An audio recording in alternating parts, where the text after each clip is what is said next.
So we'll just see. I don't know where Grant is because he was supposed to be on board because he wanted to do it today. He wanted to make sure. So so we don't know where he is. Anyway, do you want to kick things off, Maz? And yes, let's do that. Let's get a Maz rant on. Let's do this. I'm going to try not be Piers Morgan today, actually. So happy New Year. It must have been fantastic, to be part of the original V-Day celebrations. Those people that had suffered years of fear and had lost so many loved ones.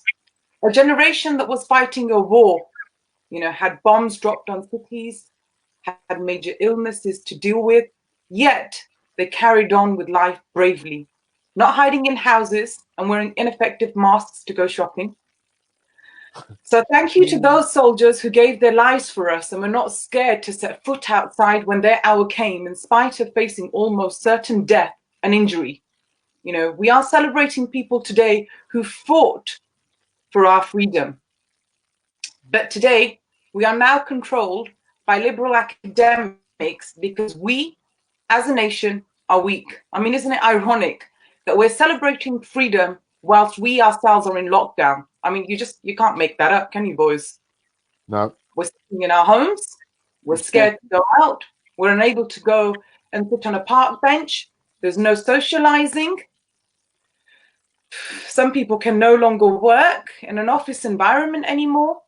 There's no cafes and restaurants open. A lot of people don't have cash and have lost their businesses.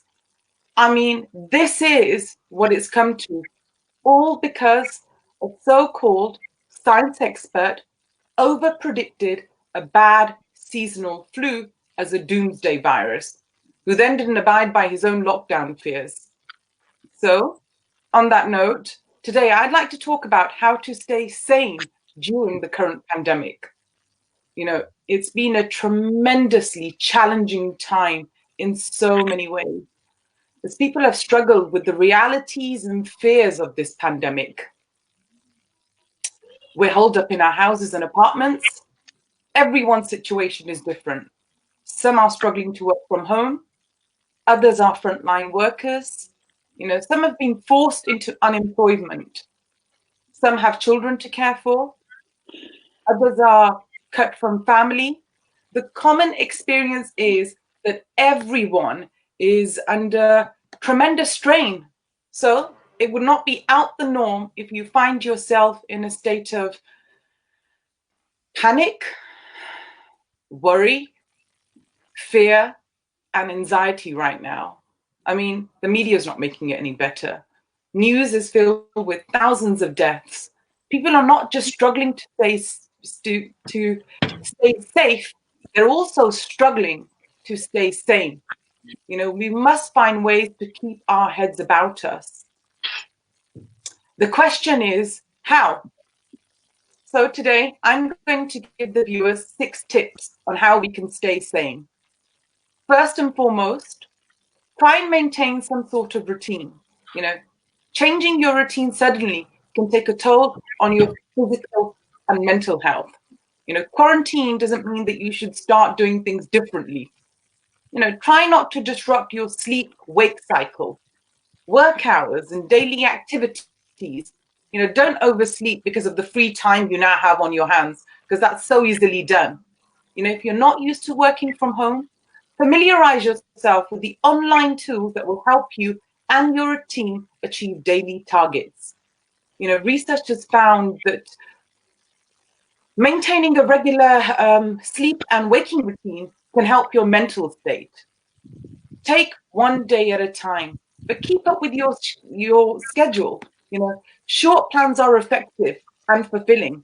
Start by prioritizing the top 3 tasks for the day, that will reduce the feeling of frustration in you. Savor time-saving activities like enjoying breakfast without any rush. Tip number 2 is exercise. Exercise is an activity that ranks extremely high on the list of things that you should be doing, but never have time for it. It goes without saying that this excuse is no longer valid for the time being.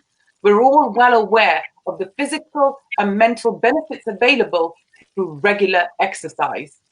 A health pandemic is actually an opportunity to implement anything that can help reduce stress and anxiety. Not only can you emerge from this quarantine more fit and healthy, the extent of this situation is likely long enough to ingrain the habit into your daily life. Let this moment be the foundation from which you continue to make time for regular exercise moving forward. Tip number 3, stay connected. Self-quarantine comes at the risk of losing friends and valuable relationships. Communication is a pillar in any form of relationship, guys. So to ensure that you stay in touch with family and friends, make use of this social media platform, as well as phone calls and messages. It's like Grant said yesterday, for him, this has been a positive. He's speaking to his parents every day. Tip number 4, keep your body, mind, heart, and imagination active. You should try to eliminate idleness during this period. Horrid and toxic thoughts creep in when you are mentally and physically inactive.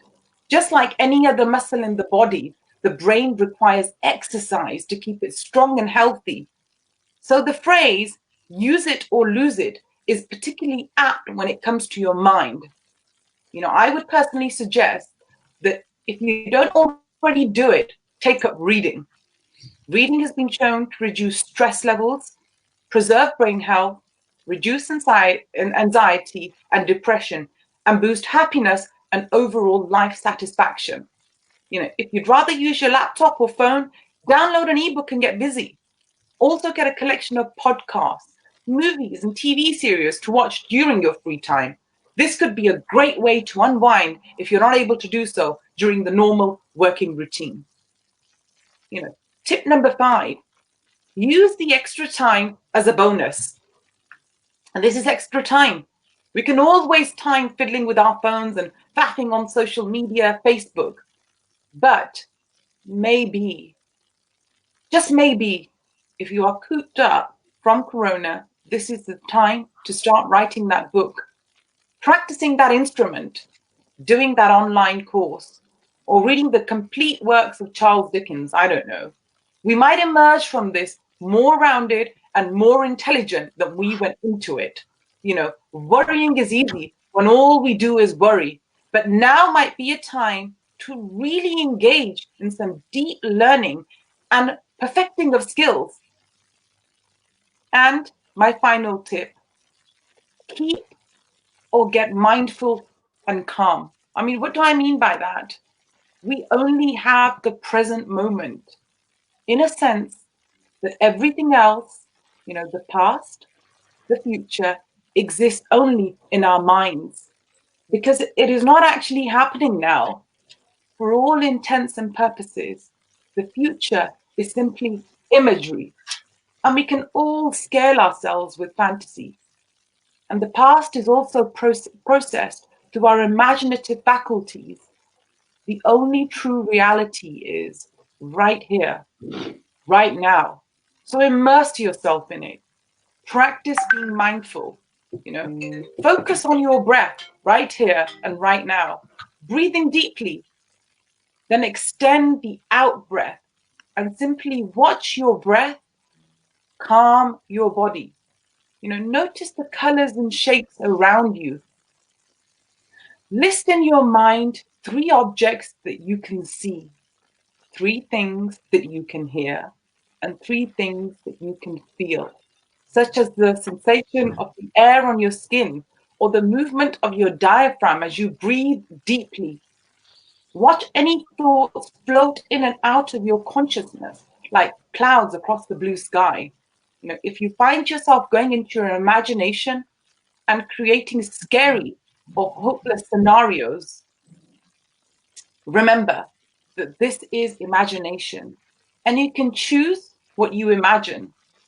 So create scenarios of things getting better, of you managing, coping, and one day soon thriving.